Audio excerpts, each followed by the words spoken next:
நீயா வெங்கா நீயா வாய் ஃபுல்லா இருக்கு போட்டு விடலாம்.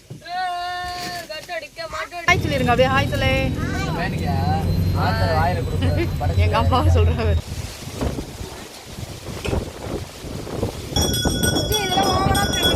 Hi friends, welcome to CV family vlog. இன்றைக்கி வந்து ஒரு சூப்பரான ஜாலியான விளாக் தான் பார்க்க போகிறீங்க. என்னோடய தம்பியோட குழந்தைக்கு வந்து மொட்டை அடித்து காது குத்த போகிறோம். அதுக்கு தான் கிளம்பிட்டோம். 3 மணிக்கெலாம் கிளம்பியாச்சு. சார் இவருக்கு தான் வரும்போது வந்து முடியெல்லாமல் காது குத்தி கொண்டுட்டு வர போகிறோம். பெரிய வேன் அரேஞ்ச் பண்ணியிருந்தா 25 பேர் போகிற மாதிரி. நாங்கள் மொத்தமாக பார்த்திங்கன்னா ஒரு 18 பேர், டிரைவரோடு சேர்த்து 19 பேர் அந்த மாதிரி கணக்கு வந்துருச்சு. ஸோ சூப்பராக இருந்தது வேனு.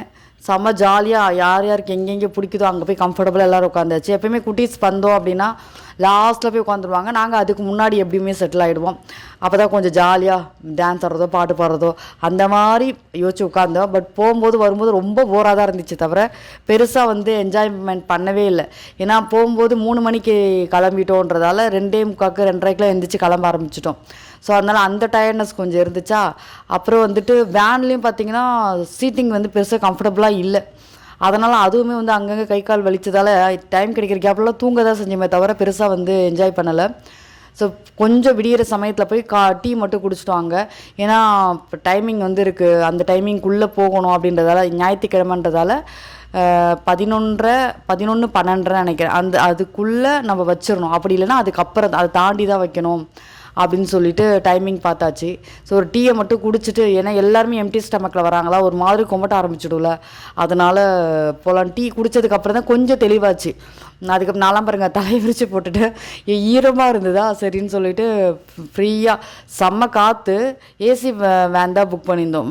ஏன்னா போகும்போது எப்படியும் வெயில் பயங்கரமாக கொளுத்துது, அதனால் அதுக்கேற்ற மாதிரி தான் புக் பண்ணியிருந்தோம். எல்லாருமே மோஸ்ட்லி நிறைய பேர் தூங்கிட்டு தான் வந்தாங்க. நாங்கள் கொஞ்சம் நேரம் எனக்கு தூங்கவும் கம்ஃபர்டபுளாக இல்லை. அதுக்கப்புறம் ஒரு இடத்துல நின்று சாப்பிட்டுட்டு அதுக்கப்புறம் அங்கேருந்து கிளம்பிட்டோம். சாப்பிட்றப்ப வந்து பார்த்திங்கன்னா இது என்னென்னா கொஞ்சம் பேருக்கு ஒரே டிஃபன் அப்படின்னா எல்லோரும் ஒன்றா வாங்கிடலாம். இங்கே டிஃபன் லஞ்சு எந்த இடத்துல போனாலும் எல்லோரும் அவங்களுக்கு பிடிச்சதை வாங்கும்போது யாருக்கு வந்துருச்சு வரல அப்படின்னு பார்த்து கொடுக்கணும்ல, அது வேறு கொஞ்சம் வந்து டிஃபிகல்ட்டான டாஸ்க்காக இருந்துச்சு. கோவிலுக்கு வந்தாச்சு. இது வந்து நான் என்னோடய குலதெய்வம், எங்கள் அம்மாவோட குலதெய்வம், அதாவது எங்கள் அப்பா அம்மா குலதெய்வம்க்கு வந்து 3வது முறை வர, பிறந்தே இத்தனை வருஷத்தில் 3வது முறை தான் வர. எங்கள் பெரியம்மா, எங்கள் அம்மாவோட ஃபஸ்ட் அக்கா, என் தங்கச்சியோட மாமியார், அவங்க தான் வந்து மாவிளக்கு சூப்பராக ரெடி பண்ணிட்டாங்க. எங்கள் பெரியம்மா வந்து வெள்ளத்தை சுரண்டி கொடுக்கறது, இந்த மாதிரி நிறைய சின்ன சின்ன வேலைகள், அப்புறம் சாமி சம்பந்தமான வேலைகள் எல்லாமே வந்து நல்லா ஹெல்ப் பண்ணிட்டு இருந்தாங்க. ஒரு பக்கம் வந்து சேவல் தான் இது பலி கொடுப்பாங்களா, அந்த மாதிரி கொடுக்கறதுக்காக வச்சுருந்தாங்க. அதுக்கு வந்து வெங்காயம் தக்காளி கொஞ்சம் கிரேவி மாதிரி பண்ணணுன்றதுக்காக அதுக்கு ஒரு பக்கம் ரெடி ஆகிட்டு இருந்துச்சு. இங்கே வந்துட்டு செம்ம காற்று. நாங்கள் வந்து போன வாட்டி வந்தப்போ காற்றே அடிக்கலை, ரொம்ப புழுக்கமாக இருக்குன்னு சொல்லிட்டு ஃபேனெல்லாம் எடுத்துகிட்டு வந்தோம், டேபிள் ஃபேனெலாம் எடுத்துகிட்டு வந்தோம். ஆனால் இதுக்கு வந்து அப்படியே ஆப்போசிட்டாக ஒன்றுமே பண்ண முடியல, மண் அள்ளி கொட்டுது, பயங்கர காற்று, செம்ம காற்று. இந்த மாதிரி காற்று வந்து கொஞ்சம் யாதவெல்லாம் இந்த வெயிட்டுக்கு நகர்ந்து போயிடும் அவங்கள, அந்த மாதிரி காற்று. அவன் வந்து நான் ஃபுல் கருப்பில் இருக்க போகிறேன் அப்படின்னு சொல்லிட்டு இருந்தான். அதனால் அந்த வேட்டியை ஒன்று எடுத்துகிட்டு வந்துட்டேன், கருப்பு வேட்டியை.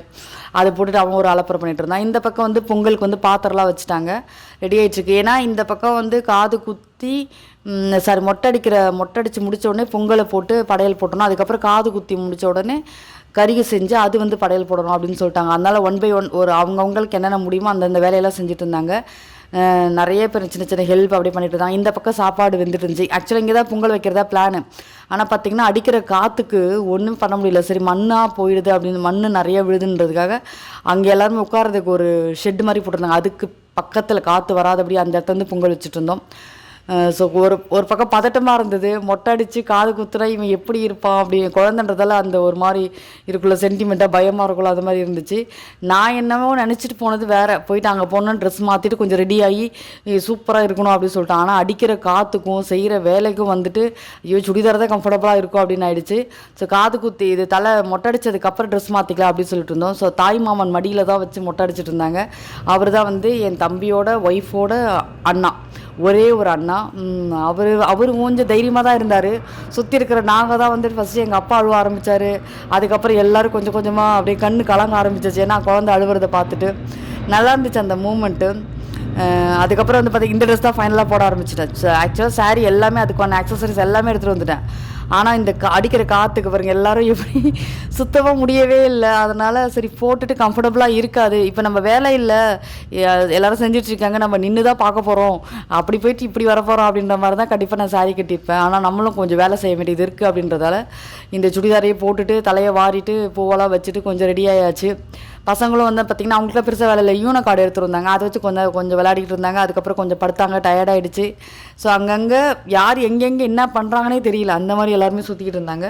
மொட்டை அடித்து முடிச்சாச்சு, பொங்கலும் ரெடி பண்ணி கொடுத்தாச்சு. அப்புறம் வந்து ஃபோட்டோ ஷூட் கொஞ்சம் நடந்துகிட்டு இருந்தது, இங்கே பிடி அங்கே பிடி அப்படின்னு சொல்லிட்டு அதுக்கப்புறம் குரு வந்து அந்த கருப்பு வேட்டி யாருக்கு போட்டுட்டு இருந்தானா அதை வந்து நீ ஏன்ட்ட கொடுறா அப்படின்னு சொல்லிட்டு அவன் வாங்கி போட்டுக்கிட்டான். அவன் அந்த வேட்டிக்கும் அந்த ஷர்ட்டுக்கும் வந்து எனக்கு எப்படி தோணுச்சுன்னா, ஊர் சைட்லலாம் இந்த கறி வெட்டுவாங்கல்ல, அது ஒரு படத்தில் வந்து இந்த மாதிரி ஒரு காஸ்டியூம் போட்டிருப்பாரு, அந்த மாதிரி இருந்துச்சு. அதுக்கப்புறம் வந்து அவங்க அம்மா வீட்டு சைடு என் தம்பி ஒய்ஃபோட அம்மா வீட்டில் வந்து 18 தட்டு வச்சாங்க, 18 தட்டுன்னு நினைக்கிறேன். அந்த 18 தட்டு வரிசை வச்சு அதில் வந்து கம்மல், அதுக்கப்புறம் இவங்களுக்கெல்லாம் ட்ரெஸ்ஸு வச்சு அதை வச்சாங்க. ஸோ கோவில் முன்னாடி அதை வச்சுட்டு அந்த எல்லோ கலர் சாரி கட்டியிருக்காங்க பாருங்க, அவங்க தான் வந்துட்டு காது குத்த போகிறாங்க. மொட்டை அடிச்சுட்டு அவர் போயிட்டார். அதுக்கப்புறம் வந்து சேவலையும் வந்து இது பண்ணிட்டாங்க. அந்த பக்கம் வந்து தொக்கு ரெடி பண்ணணும் அப்படின்னு சொல்லிட்டாங்க. ஸோ காது குத்துற வரைக்கும் இங்கே கொஞ்சம் அட்டனன்ஸை போட்டு அதுக்கப்புறம் நான் தான் போய் தொக்கு ரெடி பண்ண போகிறேன், கொஞ்சம் குழம்பு மாதிரி. மீதி வந்து எல்லாருக்கும் சாப்பிட்றதுக்காக வெளியில் வாங்கியாச்சு, அதுவும் வந்து கொஞ்சம் தூரம் போய் வாங்கிட்டு வரலாம் சொல்லிட்டு போயாச்சு. ஸோ எல்லாமே ரெடி ஆகிட்டு இருந்துச்சா.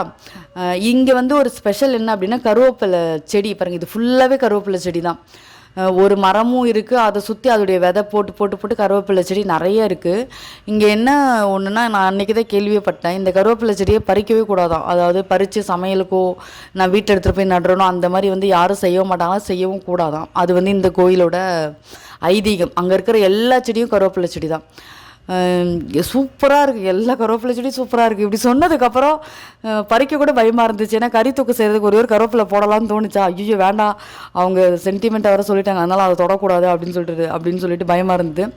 அதுக்கப்புறம் வந்து தட்டு கொடுத்தாங்க, வரிசை தட்டு கொடுத்தாங்க. ஃபோட்டோகிராஃபி ரெடி இது பண்ணலை, மொபைலே எடுத்துக்கலாம் அப்படின்னு சொல்லிட்டு. ஏன்னா நிறைய செலவாயிடுச்சு ஆல்ரெடி, இந்த வேனு, அதுக்கப்புறம் சாப்பாடு, டீ, டிஃபனுன்னு சொல்லிட்டு ஏகப்பட்ட செலவு. அதனால் முடிஞ்ச அளவுக்கு செலவு கம்மி பண்ணலாம் அப்படின்னு சொல்லிட்டு பண்ணியாச்சு. இது பாருங்க, இவங்க தான் வந்து காது குத்த போகிறாங்க. அவங்க அந்த கலசத்தில் வைக்க வேண்டியது எல்லாத்தையும் அவங்களே கொஞ்சம் ரெடி பண்ணிட்டு இருந்தாங்க. ஸோ மாமாவை உட்கார வச்சாச்சு, தாய் மாமனை உட்கார வச்சாச்சு, அவருக்கு நலுங்கு வச்சாச்சு. இன்னும் ஆக்சுவலானா இவர் மாலை பூசாரி சொல்லியிருந்தாங்க, மொத்தம் 12 மாலை சொல்லியிருந்தாங்க, எல்லா சாமிக்கும் சொல்லியிருந்தாங்க. இவங்க 2 பேருக்கும் சேர்த்து சொல்லியிருப்பாங்க, நாங்கள் நினச்சிட்டு எக்ஸ்ட்ரா வாங்கலை. அதனால் அங்கே பூ இருந்துச்சு, அதை மட்டும் அவர் கழுத்தில் கொஞ்சம் போட்டுட்டு, கொஞ்சம் இவர் இந்த குட்டி சார் கழுத்துலேயும் கொஞ்சம் போட்டுட்டு அழுதுகிட்டே இருந்தான். அவனுக்கு ஆக்சுவலாக ஃபீவர் கொஞ்சம் கோல்டு இருந்துச்சு, அதுவே அவனுக்கு கொஞ்சம் கம்ஃபர்டபுளாக இல்லை. அது இல்லாமல் இதுவும் நடக்குதுன்னும் போது ரொம்ப ஃபீல் பண்ணிகிட்டே, எங்களுக்கு ரொம்ப கஷ்டமாயிடுச்சு. அவன் அழுதுகிட்டே இருந்தான். என்னென்னா காது குத்தும் போது அழ ஆரம்பித்தான், குத்தின உடனே சைலண்ட் ஆகிட்டான். எல்லாருக்கும் ஷாக் ஆகிடுச்சு, என்னடா இவ்வளோ சைலண்ட்டாக இருக்கான் அப்படின்னு சொல்லிட்டு எல்லாருமே சொல்லி சிரிச்சிட்டு இருந்தோம். ஏன்னா அவ்வளோ அழுகை, அதுக்கு முன்னாடி அதை உட்கார வைக்கிறதுக்கு அவ்வளோ அழுகை ஆகிடுச்சு. குத்துனதுக்கப்புறம் அவர் நார்மல் ஆகிட்டார், ஜாலியாகிட்டார். அதுக்கப்புறம் கொஞ்சம் ஃபீவர் கம்மியாயிடுச்சு. ஆனால் அதுக்கப்புறம் நெக்ஸ்ட் டேவும் ஃபுல்லாக ஃபீவர் இருந்தது. ஹாஸ்பிட்டல் போயிட்டு இப்போ தான் கொஞ்சம் சரி ஆயிருக்கு. ஏன்னா அந்த காது குத்துற பெயின் அது வேறு கொஞ்சம் இருக்குமா, அதுக்கப்புறம் ஃபீவர் வேறு இருக்கா, மொட்டை வேறு அடிச்சிருக்கா, எல்லாம் சேர்ந்து குழந்தைய ஒரு மாதிரி வாட்டி வதக்கிருச்சு.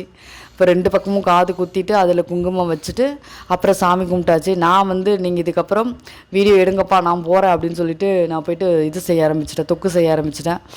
எல்லோரும் அங்கங்கே நின்று கொஞ்சம் ஃபோட்டோ பிடிச்சிட்டு இருந்தாங்க. முடிஞ்சிச்சா எல்லோரும் போய் ரெஸ்ட் எடுங்க போங்க, மற்ற வேலையை அப்படியே அவங்கவுங்க பாருங்கள் அப்படின்னு சொல்லியாச்சு. நான் போயிட்டு கறி தொக்கு ரெடி பண்ண ஆரம்பிச்சிட்டேன். நாட்டுக்கோழி அந்த சேவல் நல்லா அதை க்ளீன் பண்ணி, அந்த பூசாரியே அவரே வந்து இன்னொருத்தர் இருந்தார், அவரே வந்து ஃபுல்லாகவே க்ளீன் பண்ணி கட் பண்ணி கொடுத்துட்டார். நல்ல சின்ன சின்ன பீஸாக கட் பண்ணி கொடுத்துட்டார். ஏன்னா இந்த மாதிரி கோழி வந்து வேகவே டைம் எடுக்கும்ல, ஆனால் இது வந்து சின்ன சின்ன பீஸாக கட் பண்ணதால் ரொம்ப நேரம் எடுத்துக்கல. அதுவும் இல்லாமல் அடிக்கிற காற்றுக்கு எவ்வளோ விறகு வச்சாலும் நல்லா பற்றிக்கிட்டு எரியுது அடுப்பு. அந்த ஃப்ளேமில் வந்து சூப்பராக வெந்துருச்சு கறி. ஒரு 1.5 கிலோ அரிசி தான் போட்டோம், ஏன்னா ஏற்கனவே சாப்பாடு வெளியே வாங்குற பிளானா, அதனால் 1.5 கிலோ அரிசி, ஒரு கோழி அப்படியே வச்சு தொக்கு பண்ணியாச்சு. இப்போ நாங்கள் இங்கே வந்துட்டு மொய் வைக்கிறது, ஏன்னா இப்போ தான் இதுக்கு பர்த்டேக்கும் நல்லா செஞ்சோம், அதனால் இதுக்கும் வந்துட்டு மொய் மாதிரி வச்சலாம் அப்படின்னு சொல்லிட்டு மொய் வச்சிட்டோம்.